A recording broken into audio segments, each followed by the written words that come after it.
السلام علیکم دوستو، ویڈیو دیکھنے سے پہلے ہمارے اس چینل کو سبسکرائب کر لیں اور نیچے موجود بیل آئیکن کو ضرور کلک کر لیں تاکہ ہماری ویڈیوز باقاعدگی سے آپ کے پاس پہنچتی رہیں۔ میں کچھ بھی نہیں سمجھ سکا کہ آپ نے مجھ پر تیر کیوں چلائے اور آپ کی آنکھوں میں آنسو کیوں آ گئے ہیں، اس نے پوچھا۔ تم میری کوئی مدد نہیں کر سکتے، لیلی نے ایسے لہجے میں کہا جو کسی شہزادی کا نہیں، ایک ڈری ہوئی لڑکی کا تھا۔ میں آپ کی خاطر جان تک دے سکتا ہوں، سیبل نے کہا۔ کیسی مدد؟ انعام سے مالا مال کر دوں گی، لیلی نے کہا۔ مجھے انعام کے طور پر مانگو گے تو یہ بھی قبول کر لوں گی۔ مجھے جھیل گلیلی سے آگے مسلمانوں کے علاقے میں لے چلو، دمشق تک چلو، وہاں یہ بگی اور دونوں گھوڑے تمہارے ہوں گے، انعام الگ دلاؤں گی۔ مجھے شک ہے آپ کے دماغ پر کوئی اثر ہو گیا ہے، سیبل نے کہا۔ چلیے واپس چلیں، اگر میری بات نہیں مانو گے تو واپس جا کر شہزادہ ارنات سے کہوں گی کہ تم نے یہاں مجھ سے دسترازی کی تھی، لیلی نے اس کی سنی انسنی کرتے ہوئے کہا۔ اچھا ہوا آپ نے بتا دیا، سیبل نے کہا۔ اب آپ واپس نہیں جائیں گی، نہ میں واپس جا رہا ہوں۔ آپ کے ہاتھ پاؤں باندھ کر میں بگی میں ڈال لوں گا اور کسی شہر میں جا کر آپ کو بردہ فروشوں کے ہاتھ بیچ ڈالوں گا۔ مجھے بتاؤ مسلمانوں کے پاس کیوں جانا چاہتی ہو؟ تب لیلی کو احساس ہوا کہ وہ ایک جال میں پھنس گئی ہے۔ وہ بیٹھ گئی اور سر گھٹنوں میں دے کر سسکنے لگی۔ سیبل اسے دیکھتا رہا۔ یہ لڑکی اس کے لیے اجنبی نہیں تھی، لیکن وہ اسے غور سے دیکھنے لگا۔ اس کے بال، اس کی رنگت اور اس کی ڈیل ڈول صلیبی لڑکیوں جیسی نہیں تھی۔ اسے معلوم تھا کہ صلیبیوں کے پاس مسلمانوں کی اغوا کی ہوئی لڑکیاں آتی ہیں، یہ بھی شاید مغویہ ہوگی، لیکن اسے تو وہ 3 سالوں سے خوش و خرم دیکھ رہا تھا۔ وہ اس کے پاس بیٹھ گیا۔ اگر مسلمان ہو تو بتا دو، سیبل نے کہا۔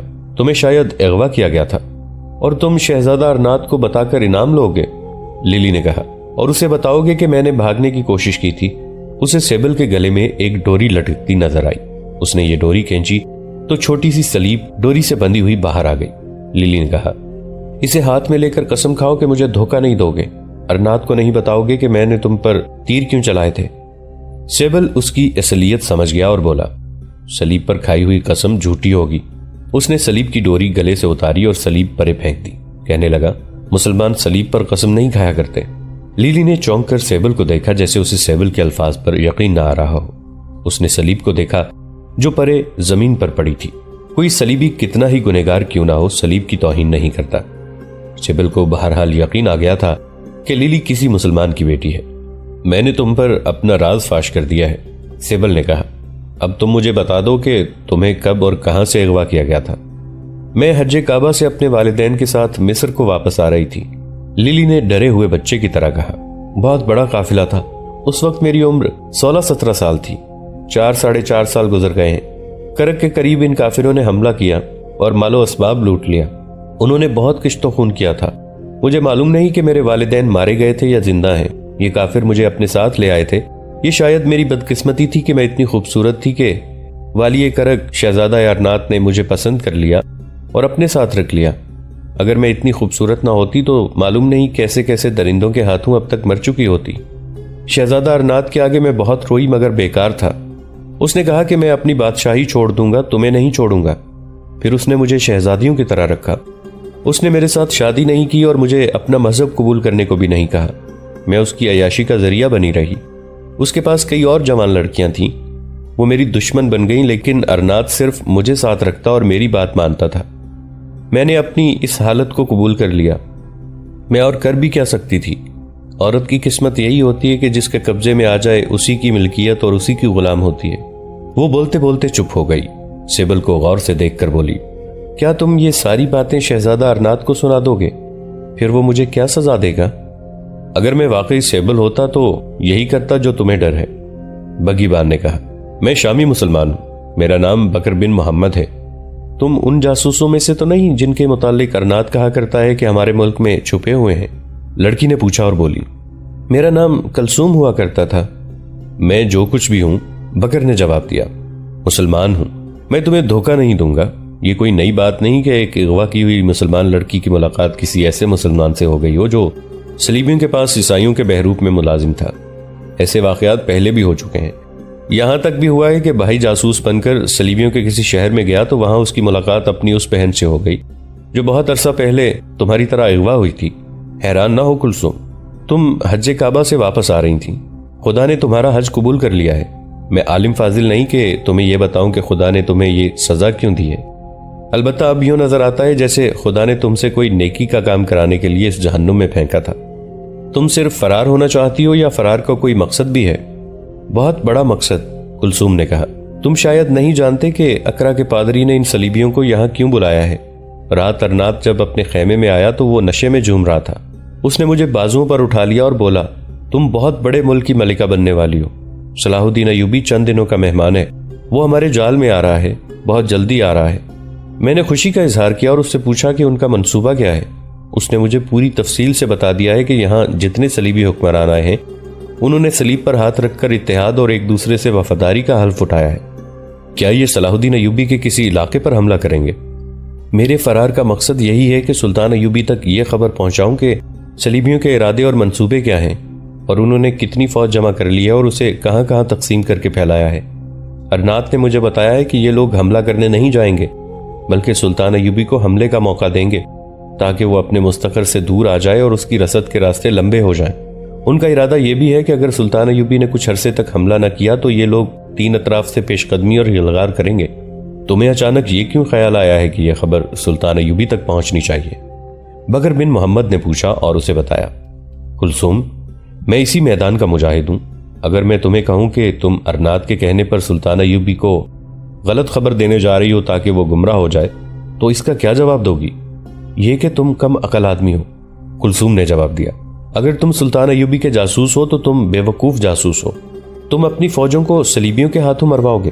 اگر ارنات سلطان ایوبی کو گمراہ کرنے کی سوچتا تو وہ کوئی اور ذریعہ اختیار نہیں کر سکتا تھا۔ اگر وہ یہ کام مجھ سے ہی کروانا چاہتا ہے تو مجھے رات کو بگھی پر بٹھا کر مسلمانوں کے علاقے کے قریب نہ چھوڑا تھا۔ سنو بکر، غور سے سنو۔ میں نے تم پر پہلا جو تیر چلایا تھا اس کا ارادہ اچانک بجلی کی طرح میرے دماغ میں آیا تھا۔ میں تو صرف سیر کے لیے نکلی تھی۔ یہ تم تھے جس نے کہا تھا کہ تیر اور کمان ساتھ لے لیں، یہاں شکار ہوگا۔ یہاں آ کر میں نے تم سے مسلمانوں کی سرحد اور دمشق کے جو راستے پوچھے ہیں وہ یہ معلوم کرنے کے لیے پوچھے تھے کہ میں اس سرحد سے کتنی دور ہوں اور کیا میں آسانی سے وہاں تک پہنچ سکتی ہوں۔ تم نے جب بتایا کہ وہ علاقہ چند میل دور ہے تو میں سوچنے لگی کہ تمہیں کوئی لالچ دے کر ساتھ لے چلوں، لیکن تمہیں میں ایسا ہی سمجھتی تھی اور بالکل امید نہیں رکھتی تھی کہ تم میری مدد کرو گے، بلکہ امید یہ تھی کہ تم ارنات سے انعام لینے کے لیے اسے بتا دو گے کہ یہ لڑکی مسلمانوں کی جاسوس ہے۔ میرے لیے کوئی راستہ نہیں تھا۔ تم مجھ سے تھوڑی دور درخت کے ساتھ لگ کر کھڑے ہو گئے تو میں نے ایک درخت پر پرندے پر تیر چلانے کے لیے تیر کمان میں ڈالا۔ اس وقت میری نظریں تمہاری پیٹھ پر جم گئیں۔ تب مجھے خیال آیا کہ تم اتنے قریب ہو کہ تیر تمہاری پیٹھ میں گہرا اتر جائے گا اور مجھے دوسرا تیر چلانے کی ضرورت نہیں پڑے گی۔ تم مر جاؤ گے تو بگھی بھگا کر اس راستے پر بولوں گی جو تم نے مجھے سمجھا دیا تھا۔ میں نے کوئی اور خطرہ سوچا ہی نہیں تھا۔ شاید مجھ میں عقل کم اور جذبات زیادہ تھے اور ان جذبات میں انتقام کا جذبہ زیادہ تھا۔ میں نے کامتے ہاتھوں سے تیر چلا دیا۔ مجھ میں یہ اتنی سی عقل بھی نہ رہی کہ تمہیں کہہ دیتی کہ تیر غلطی سے نکل گیا ہے۔ تم فوراً مان لیتے کیونکہ تم جانتے ہو کہ میں نے کبھی کمان ہاتھ میں نہیں لی تھی۔ میں نے یہی راہ نجات دیکھی کہ تمہیں مار ہی ڈالوں اور مسلمانوں کے علاقے کی طرف بھاگ جاؤں، مگر میں کامیاب نہ ہو سکی۔ اس سے پہلے تمہیں کبھی بھاگنے کا خیال نہیں آیا؟ بکر نے پوچھا۔ ابتدا میں بھاگنے کا ہی خیال میرے دماغ پر سوار رہا، مگر مجھے حقیقت کو قبول کرنا پڑا کہ میں بھاگ نہیں سکتی، اس نے جواب دیا۔ اس میں کوئی شک نہیں کہ ارنات نے مجھے صحیح معنوں میں شہزادی بنایا ہے، اور وہ کہتا تھا کہ مجھے کسی لڑکی سے کبھی ایسی محبت نہیں ہوئی جیسی تم سے ہوئی ہے۔ میں اس کے ساتھ شراب بھی پیتی رہی، اس سے میں بچ نہیں سکتی تھی۔ جسمانی طور پر میں اس زندگی میں تحلیل ہو چکی تھی۔ ایسی شاہانہ زندگی تو میں کبھی خواب میں بھی نہیں دیکھ سکتی تھی، لیکن تنہائی میں میرا دل مسلمان ہوتا تھا اور یہ خیال مجھے تڑپا دیتا تھا کہ میں حج کعبہ سے آئی ہوں۔ کبھی کبھی میں خدا سے گلے شکوے بھی کیا کرتی اور اکثر یوں بھی ہوتا کہ میں خدا کو بھول جاتی تھی۔ اسی دوران سلطان ایوبی نے کرک کا محاصرہ کیا اور آتشیں گولے پھینک کر شہر کا بہت سا حصہ تباہ کر دیا۔ میں تیار ہو گئی تھی کہ اپنی فوج شہر میں داخل ہو جائے گی اور میں ارنات کو اپنے ہاتھوں قتل کروں گی، مگر ہوا یوں کہ ایک ماہ بعد سلطان ایوبی نے محاصرہ اٹھا لیا اور واپس چلا گیا۔ ارنات کہہ لگاتا میرے پاس آیا اور بولا، میں نے اسے پھر بے وقوف بنا دیا ہے۔ میں نے اس کے ساتھ معاہدہ کر لیا ہے کہ آئندہ حاجیوں کے قافلوں پر ہاتھ نہیں اٹھاؤں گا۔ میں نے اس کے ساتھ جنگ نہ کرنے کا بھی معاہدہ کر لیا ہے۔ میرے دل کو بڑا صدمہ ہوا۔ سلطان ایوبی کو واپس نہیں جانا چاہیے تھا، مجھے رہا کرائے بغیر انہیں محاصرہ نہیں اٹھانا چاہیے تھا۔ سلطان ایوبی کے سامنے اس سے زیادہ بڑی مہم ہے، بکر نے کہا۔ اسے بلکہ ہمیں بیت المقدس آزاد کرانا ہے، جہاں ہمارا قبلہ اول ہے۔ ہمیں ارض فلسطین کو آزاد کرانا ہے جو ہمارے نبیوں اور پیغمبروں کی سرزمین ہے۔ اگر سلطان ایوبی ایک ایک مسلمان لڑکی کو آزاد کرانے نکل کھڑا ہوا تو وہ اپنی مقدس منزل سے دور بھٹکتا اور لڑتا ختم ہو جائے گا۔ قومیں اتنے مقدس مقصد کی خاطر اپنے بچوں کو قربان کر دیا کرتی ہیں۔ ارنات کی ایک بری عادت نے مجھے یہ فراموش نہ کرنے دیا کہ میں مسلمان ہوں، کلثوم نے کہا۔ وہ رسول خدا صلی اللہ علیہ وآلہ وسلم کی شان میں گستاخی کرتا رہتا ہے۔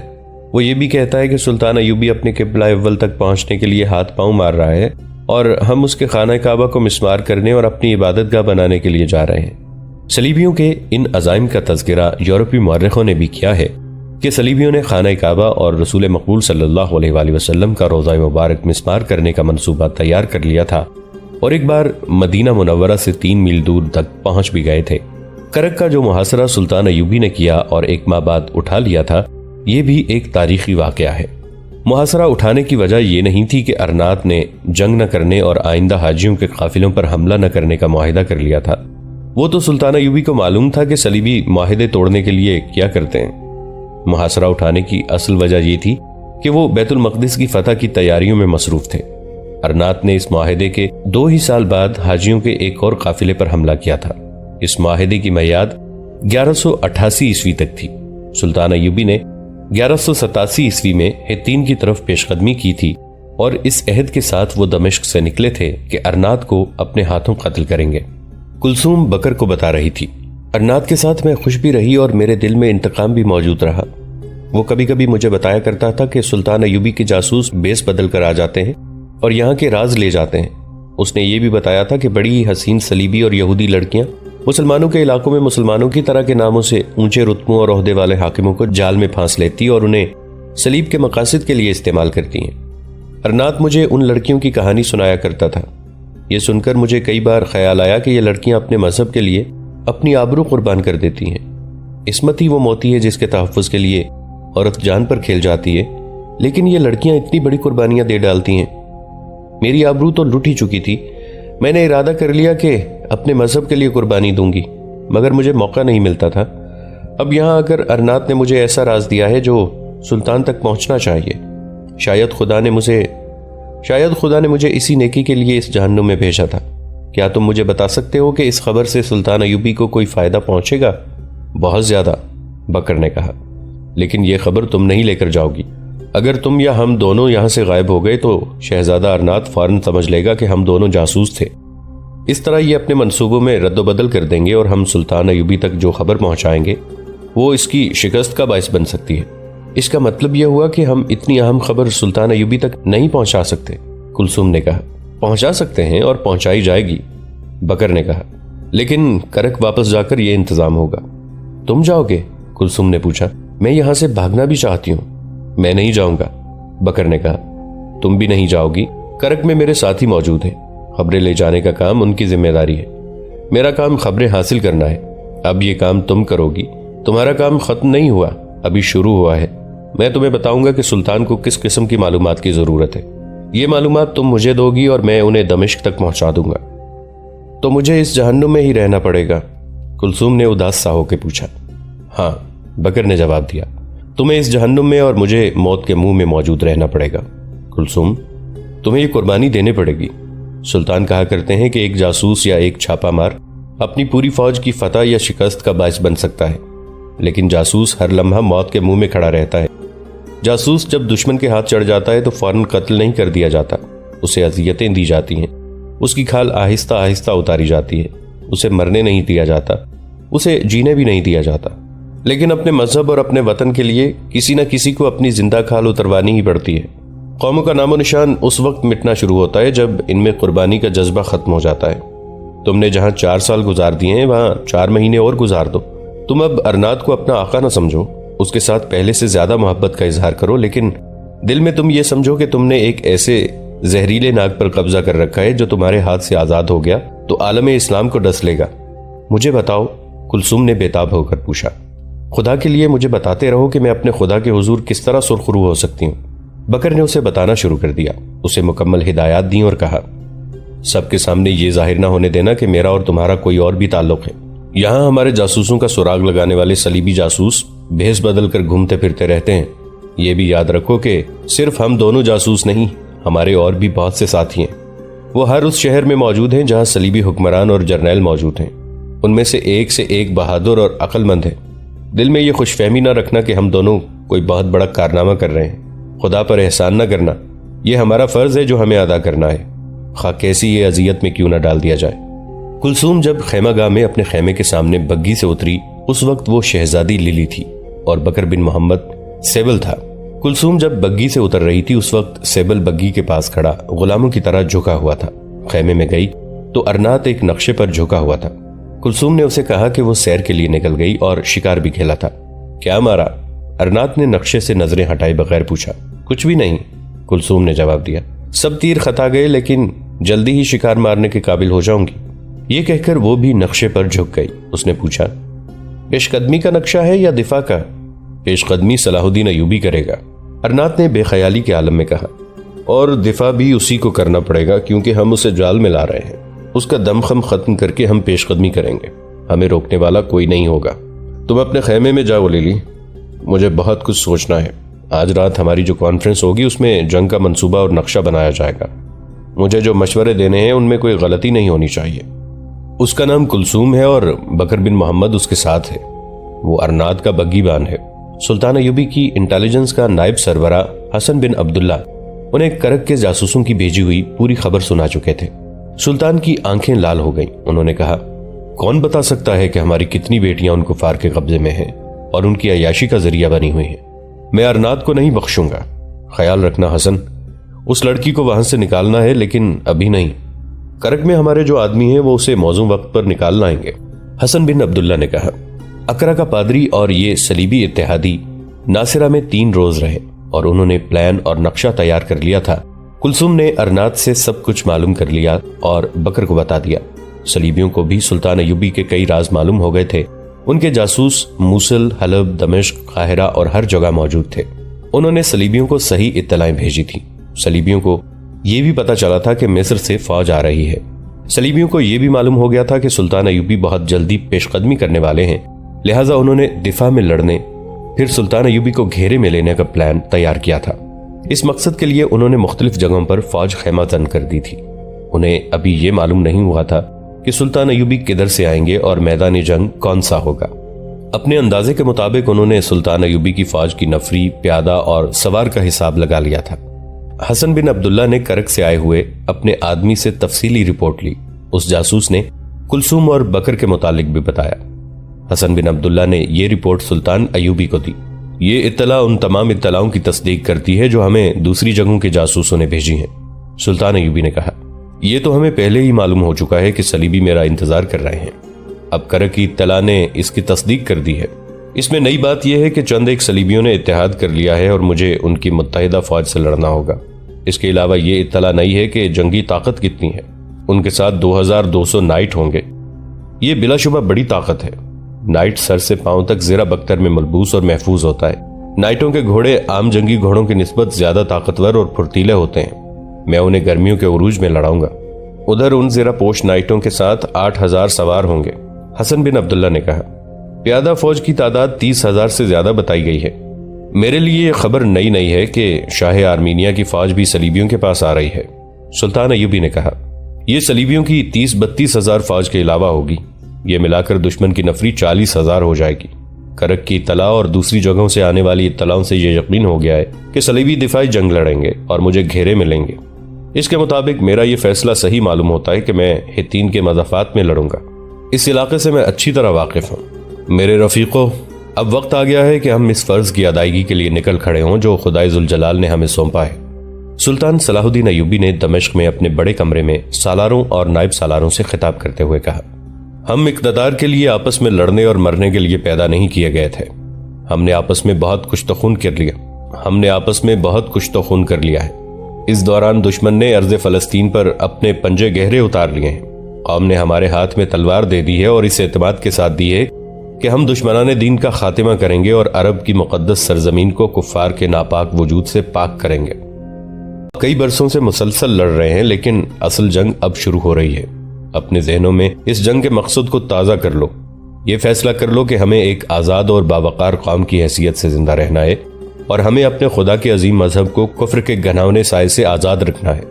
ہمیں سلطنت اسلامیہ کو وہاں تک لے جانا ہے جہاں تک محمد بن قاسم لے گیا تھا اور جہاں تک طارق بن زیاد لے گیا تھا۔ ان کے بعد آنے والوں کا فرض یہ تھا کہ اللہ کا پیغام وہاں سے بھی آگے لے جاتے جہاں تک قوم کے یہ بیٹے لے گئے تھے، مگر اللہ کی سلطنت ایسی سکڑی کہ ہمارے دین کے دشمن ہمارے گھر میں آن بیٹھے ہیں اور وہ خانہ کعبہ اور روزہ مبارک کو مسمار کرنے کے منصوبے بنائے ہوئے ہیں۔ کیوں؟ یہ کیوں کر ممکن ہوا؟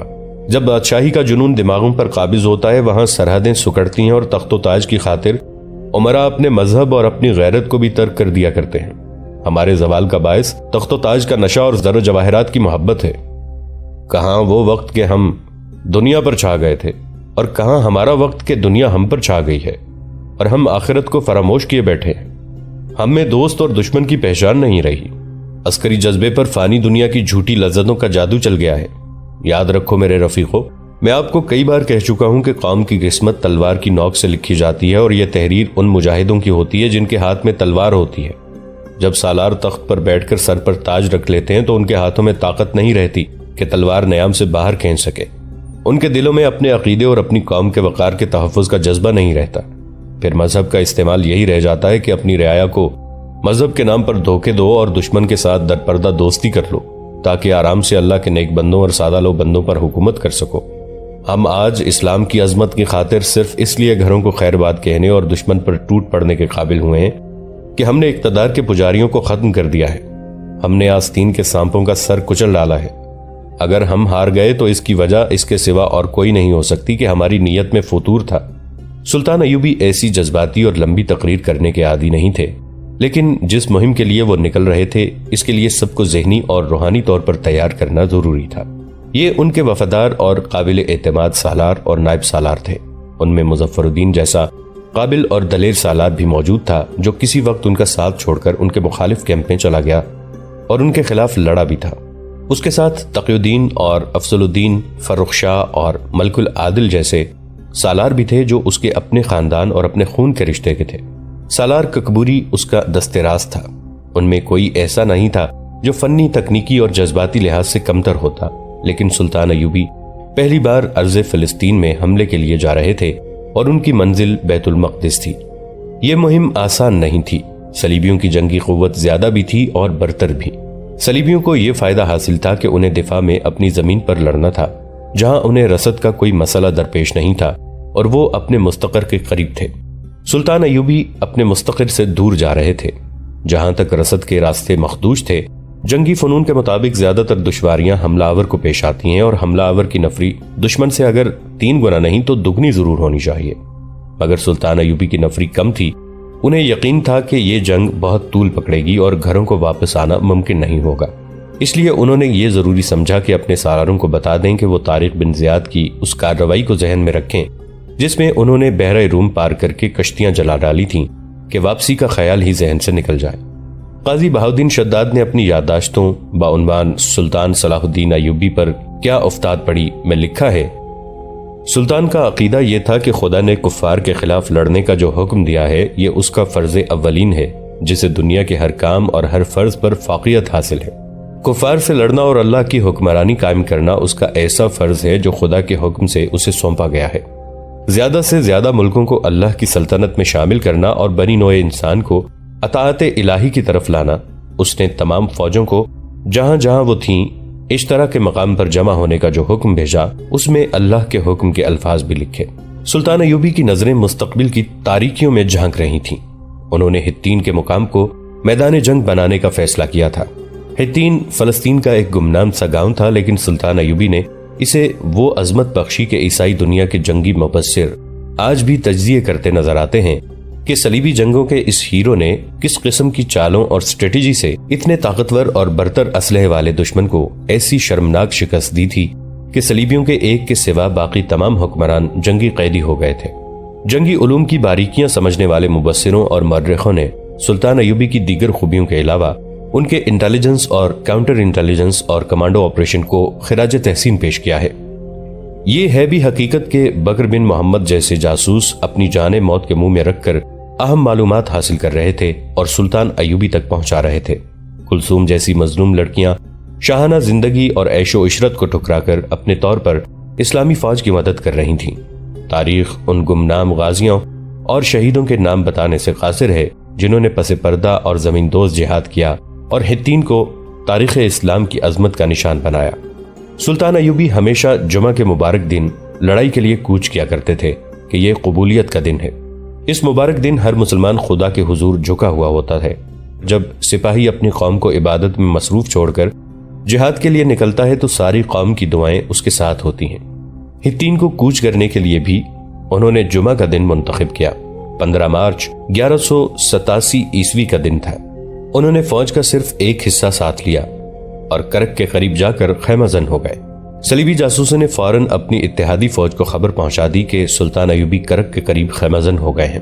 اس سے یہ مطلب لیا گیا کہ وہ کرک کا محاصرہ کریں گے، لیکن اس کا مقصد یہ تھا کہ مصر اور شام کے قافلے حج کعبہ سے واپس آ رہے تھے۔ ان پر کرک کے قریب ہی حملے ہوا کرتے تھے۔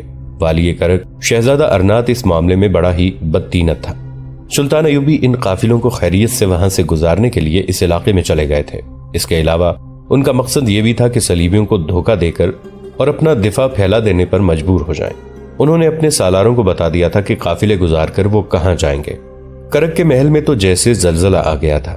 شہزادہ ارنات کو نصف شب کے بعد جگا کر بتایا گیا کہ کوئی بہت بڑی فوج شہر سے کچھ دور خیمے گاڑ رہی ہے۔ وہ ہڑبڑا کر اٹھا۔ یہ سلطان ایوبی کے سوا کون ہو سکتا تھا؟ کلثوم اس کی خوابگاہ میں تھی۔ وہ ارنات کے ساتھ دوڑتی شہر کے بڑے دروازے کے اوپر والی دیوار پر گئی۔ وہاں سے سینکڑوں مشعلیں نظر آ رہی تھیں۔ زیادہ تر مشعلیں متحرک تھیں۔ خیمے گاڑے جا رہے تھے۔ رات کی خاموشی میں گھوڑے کے ہنہنانے کی آوازیں صاف سنائی دے رہی تھیں۔ ارنات نے اپنی فوج کو محاصرے میں لڑنے کے لیے دیواروں پر مورچہ بند کر دیا۔ دیواروں پر دفاعی انتظامات مضبوط کر دیے گئے۔ ارنات بھاگ دوڑ رہا تھا۔ اسے کلثوم کا کوئی خیال نہیں تھا۔ کلثوم واپس گئی تو ارنات کا محافظ دستہ بیدار ہو کر حکم کا منتظر کھڑا تھا، اور ایک جگہ وہ شاہی بگی کھڑی تھی جس پر کلثوم ناصرہ گئی تھی اور سیر کے لیے بھی گئی تھی۔ اس کے پاس بکر بن محمد چاقو چوبند کھڑا تھا۔ وہاں ہر آدمی اپنی ڈیوٹی پر پہنچ گیا تھا۔ کلثوم نے حکم کے لہجے میں بکر سے کہا، سبل بگی ادھر لاؤ۔ بکر بگی لایا تو کلثوم اس میں بیٹھ گئی۔ وہ اسے کسی طرف لے گئی۔ ارنات کے حرم کی عورتیں بھاگ کر باہر آ گئی تھیں۔ انہوں نے کلثوم کو، جو ان کے لیے پرنسس لیلی تھی، بگی بان کو حکم دیتے اور بگی میں بیٹھ کر جاتے دیکھا تو ان میں سے ایک نے دانت پیس کر کہا، یہ بدبخت کسی مسلمان کی اولاد اپنے آپ کو ملکہ سمجھنے لگی ہے، اسے ٹھکانے لگانا ہی پڑے گا، وقت آ گیا ہے۔ دوسری نے کہا، صلاح الدین ایوبی کا محاصرہ بہت خوفناک ہو چکا ہے، وہ آگ پھینکے گا اور منجنیکوں سے پتھر پھینکے گا، اندر بھگدڑ اور تباہی مچے گی، اور یہ وقت ہوگا جب ہم اس موچڑی کو ٹھکانے لگا دیں گے۔ تمہارا چاہنے والا وہ جرنیل بھی تو نہیں کچھ کر سکا۔ تیسری نے کہا، اور بہت ہیں کچھ کرنے والے۔ اس نے جواب دیا، کل شام تک شہر کی حالت دیکھنا، پھر شہزادہ ارنات کسی اور شہزادی لیلی کو تلاش کرے گا۔ اس وقت کلثوم نے بگی ایک اندھیری جگہ رکھوا رکھی تھی۔ بکر بگی کے ساتھ کھڑا تھا۔ کلثوم اس سے پوچھ رہی تھی، ہمارے آدمی اندر سے کوئی دروازہ کھولنے کا انتظام کر سکیں گے؟ کوشش کی جائے گی۔ بکر نے کہا، اگر یہ فوج ہماری ہے تو میں حیران ہوں کہ ہمیں پہلے اطلاع کیوں نہیں دی گئی۔ سلطان ایوبی ایسی غلطی نہیں کیا کرتے۔ مجھے کچھ شک ہے۔ یہ صبح پتہ چلے گا کہ یہ کس کی فوج ہے۔ کیا ہم یہاں سے فرار ہو سکیں گے؟ کلثوم نے کہا، حالات پر منحصر ہے۔ میں اس افراتفری میں ارنات کو آسانی سے قتل کر سکتی ہوں، ایسی حرکت نہ کرنا۔ بکر بن محمد نے کہا، فوج شہر میں داخل ہو گئی تو ہم نظر رکھیں گے کہ وہ فرار ہونے کی کوشش نہ کرے۔ کوئی نئی خبر؟ ارنات سلطان ایوبی کو دیکھ رہا تھا کہ کس طرف پیش قدمی کرتا ہے۔ کلثوم نے کہا، اب حالات کچھ اور ہو گئے ہیں۔ پہلے کہتا تھا کہ وہ اپنی فوج کے ساتھ جھیل گلیلی کو جا رہا ہے۔ زیادہ دیر نہ رکو۔ بکر نے کہا، چلو واپس چلیں۔ صبح طلوع ہوئی تو کرک کی دیواروں پر دور مار کمانوں والے تیر انداز مستعد کھڑے تھے۔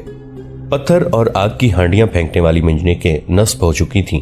فوج تیاری کی حالت میں کھڑی تھی اور شہزادہ ارنات دیوار پر کھڑا سلطان ایوبی کی فوج کو دیکھ رہا تھا۔ یہ یقین ہو گیا کہ یہ سلطان ایوبی کی فوج ہے۔ یہ معلوم نہ ہو سکا کہ سلطان خود بھی ساتھ ہیں، مگر اس فوج میں محاصرے والی کوئی حرکت اور سرگرمی نہیں تھی۔ خیمے لگے ہوئے تھے اور سپاہی روزمرہ معمول میں لگے ہوئے تھے۔ یہ دن گزر گیا، پھر 5-6 دن اور گزر گئے۔ ارنات پر انتظار اور اضطراب کی کیفیت طاری رہی۔ اسے جو نظر نہیں آ رہا تھا وہ یہ تھا کہ رات کو سلطان ایوبی نے اپنے گھڑ سوار چھاپا مار اس راستے پر دور تک پھیلا دیے جن پر حجاج کے قافلوں کو گزرنا تھا۔ چند دنوں بعد پہلا قافلہ آتا نظر آیا۔ یہ مصر کا قافلہ تھا۔ گھڑ سوار اس کے ساتھ ہو گئے۔ قافلہ سلطان ایوبی کی خیمگاہ کے قریب پہنچا تو سلطان دوڑ کر آگے بڑھے اور حجاج سے مصافحہ کیا۔ انہوں نے عقیدت اور احترام سے سب کے ہاتھ چومے اور اپنی خیمگاہ میں انہیں آرام اور کھانے کے لیے روکا اور ان کے چھاپا مار دور تک حجاج کے ساتھ گئے۔ ایک ہی روز بعد شامی حجاج کا قافلہ بھی آ گیا۔ اس کا بھی سلطان ایوبی نے استقبال کیا، کھانا کھلایا اور اپنے حفاظتی انتظامات میں اسے رخصت کیا۔ اتنے دن کرب کے اندر صلیبی فوج تیاری کی حالت میں رہی اور شہر پر خوف طاری رہا۔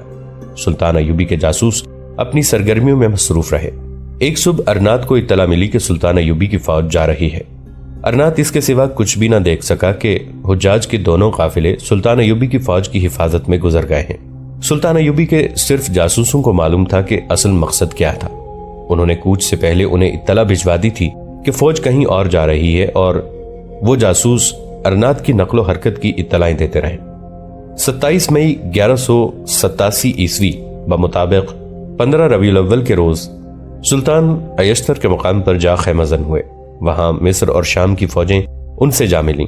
ان کا سب سے بڑا بیٹا الملک الافضل، جس کی عمر 16 سال تھی، ایک مشہور سالار مظفر الدین کے ساتھ جا ملا۔ اس طرح ان کی ساری فوج جمع ہو گئی۔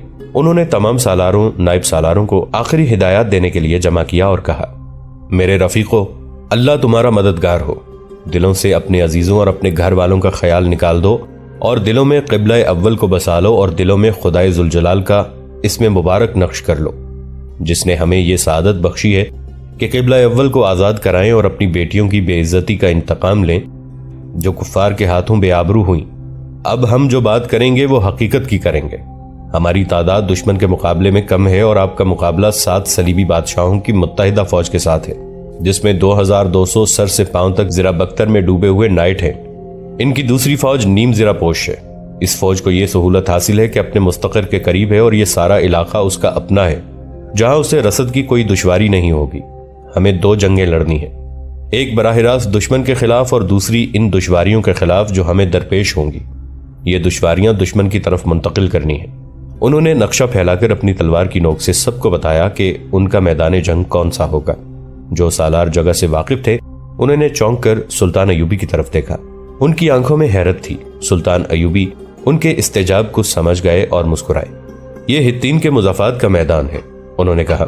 آپ سوچ رہے ہیں کہ یہ زمین سوکھے ہوئے درخت کی کھال کی طرح خشک، اونچی نیچی اور موسم کی بے رحمی سے کٹی پھٹی ہے، اور یہ زمین اتنی پیاسی ہے کہ انسانوں اور ہمارے گھوڑوں کا خون پی جائے گی۔ آپ نے دیکھا نہیں کہ اس کے ارد گرد اونچی نیچی ٹیکریاں ہیں؟ ہاں، یہ سب بے آب و گیا اور پیاسی ہیں، یہ لوہے کی طرح تپ رہی ہیں۔ آپ کی آنکھوں میں جو سوال ہے وہ سمجھتا ہوں۔ وہ کون سی فوج ہے جو اس جہنم نما علاقے میں لڑے گی؟ وہ ہماری فوج ہوگی۔ آپ کے ہلکے پھلکے سواروں کے دستے یہاں تتلیوں کی طرح اڑتے پھریں گے اور وہ لوہے کے لباس میں ملبوس نائٹوں اور نیم زرہ پوش صلیبی سواروں کو نچاتے پھریں گے۔ دشمن کے یہ سوار اور پیادے لوہے کی تپش سے بہت جلدی پیاس سے بے حال ہو جائیں گے اور لوہے کا وزن انہیں اتنی پھرتی سے حرکت نہیں کرنے دے گا جس تیزی سے ہمارے سوار بھاگے دوڑیں گے۔ آپ جانتے ہیں کہ میں ہر کارروائی جمعہ کے مبارک روز کیا کرتا ہوں۔ میں اس وقت آگے بڑھوں گا جب مسجدوں میں قوم خطبہ سن رہی ہوگی۔ یہ وقت قبولیت کا ہوتا ہے۔ میں نے ہر قصبے اور ہر گاؤں میں اطلاع بھجوا دی تھی کہ جمعہ کے روز دعاؤں میں اپنے ان مجاہدین کو شامل رکھا کریں جو جمعہ کی نماز سے محروم ہو کر میدان جنگ میں زخمی ہو کر گرتے ہیں، اٹھتے ہیں اور جمعہ نہ پڑھ سکنے کا خراج لہو کے نذرانوں سے ادا کرتے ہیں۔ یہ وہ ہوگا جب سورج سر پر ہوگا اور لوہے کو بھٹی کی طرح گرم کر دے گا۔ اور یہ دیکھو، یہ گلیلی کی جھیل ہے اور یہ دریا ہے۔ انہوں نے تلوار کو چھڑی کی طرح نقشے پر مار مار کر بتایا۔ اور یہ واحد تالاب ہے جس میں پانی ہے، باقی تمام تالاب خشک ہو گئے ہیں۔ یہ وہ مہینہ ہے جسے صلیب کے پجاری جون کہا کرتے ہیں۔ ہمیں پانی اور دشمن کے درمیان آنا ہے۔ میں الفاظ میں دشمن کو پانی سے محروم کر چکا ہوں، اس کو عملی طور پر پیاسا مارنا آپ کا کام ہے۔ دشمن ہتین کے میدان میں لڑنے سے گریز کرے گا، میں اسے یہیں لڑاؤں گا۔ فوج کو میں نے 4 حصوں میں تقسیم کیا ہے۔ آپ دیکھ رہے ہیں کہ مظفر الدین اور میرا بیٹا افضل ہم میں نہیں ہے۔ وہ ایک حصے کو ساتھ لے کر دریائے اردن جھیل گلیلی کے جنوب سے پار کر گئے تھے۔ یہ دستے جبل طور تک پہنچیں گے، شاید پہنچ چکے ہوں گے۔ یہ ایک دھوکہ ہے جو میں دشمن کو دے رہا ہوں۔ انہوں نے فوج کے باقی 3 حصوں کی تفصیلات اور ان کے مشن بتائے۔ ان 3 میں سے ایک حصہ اپنی کمان میں رکھا۔ مورخین کے مطابق یہی حصہ ریزرو اور ٹاسک فورس کے طور پر استعمال کرنا تھا۔ یہ فیصلہ کن کارروائی کے لیے تھا۔ ان حصوں کو مختلف مقامات سے دریا پار کرایا گیا۔